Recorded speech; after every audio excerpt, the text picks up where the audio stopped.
My name is Frank Rausen Pereira, and a very warm welcome to my podcast. Many of you would know me as the host of The Big Picture and India's World on Rajya Sabha TV. But I'm here not in my capacity as a debate show host today, but in my capacity of being a Bharatiya.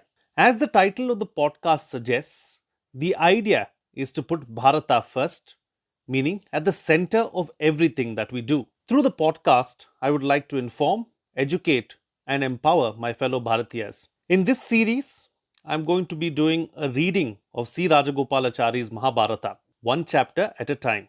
Do join me on this wonderful journey. Chapter 10 Bhima.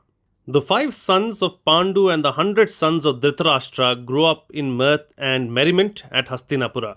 Bhima excelled them in all physical prowess. He used to bully Duryodhana and the other Kauravas by dragging them by their hair and beating them. A great swimmer, he would dive into pools with one or more of them clasped helpless in his arms and remain under water till they were almost drowned. Whenever they climbed up on a tree, he would stand on the ground and kick the tree and shake them down like ripe fruits. The bodies of the sons of Dhritarashtra would be ever sore with bruises as a result of Bhima's practical jokes. Small wonder that the sons of Dhritarashtra nursed a deep hatred for Bhima from their very infancy. As the princes grew up, Kripacharya taught them archery and the practice of arms and other things that princes should learn. Duryodhana's jealousy towards Bhima warped his mind and made him commit many improper acts. Duryodhana was very much worried. His father being blind, the kingdom was ruled by Pandu. After his death, Yudhishthira, the heir apparent, would in course of time become king. Duryodhana thought that as his blind father was quite helpless, he must, to prevent Yudhishthira's accession to the throne, contrive a way of killing Bhima. He made arrangements to carry out his resolve since he thought that the powers of the Pandavas would decline with the death of Bhima. Duryodhana and his brothers planned to throw Bhima into the Ganges, imprison Arjuna and Yudhishthira, and then seize the kingdom and rule it. So Duryodhana went with his brothers and the Pandavas for a swim in the Ganges. After the sports, they slept in their tents, being exhausted. Bhima had exerted himself more than the others, and as his food had been poisoned, he felt drowsy and lay down on the bank of the river. Duryodhana bound him with wild creepers and threw him into the river. The evil Duryodhana had already caused sharp spikes to be planted on the spot. This was done purposely so that Bhima might in falling be impaled on the spikes and lose his life. Fortunately, there was no spike in the place where Bhima fell. Poisonous water snakes bit his body. The poisonous food he had taken was counteracted by the snake poison, and Bhima came to no harm. And presently, the river washed him to a bank.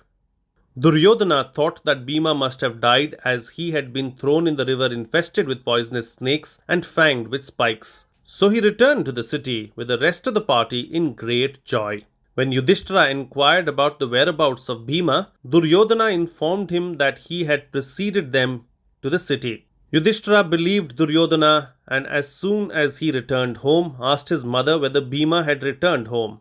His anxious question brought forth the reply that Bhima had not yet returned, which made Yudhishthira suspect some foul play against his brother, and he went again with his brothers to the forest and searched everywhere. But Bhima could not be found. They went back in great sorrow. Some time later, Bhima awoke and trudged wearily back home. Kunti and Yudhishthira welcomed him and embraced him in great joy. By the poison that had entered his system, Bhima became stronger than before. Kunti sent for Vidura and told him in secret, Duryodhana is wicked and cruel. He seeks to kill Bhima since he wants to rule the kingdom. I am worried. Vidura replied, What you say is true, but keep your thoughts to yourself. For if the wicked Duryodhana is accused or blamed, his anger and hatred will only increase. Your sons are blessed with long life. You need have no fear on that account. Yudhishthira also warned Bhima and said, Be silent over the matter.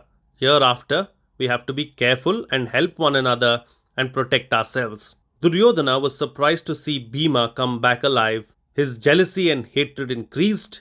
He heaved a deep sigh and pined away in sorrow. Well, that brings us to the end of this chapter, but stay tuned for the reading of the next chapter, same time tomorrow. Do like and subscribe to the podcast and also do the same on YouTube along with hitting the bell icon. Please follow Bharata First on Twitter and Instagram as well.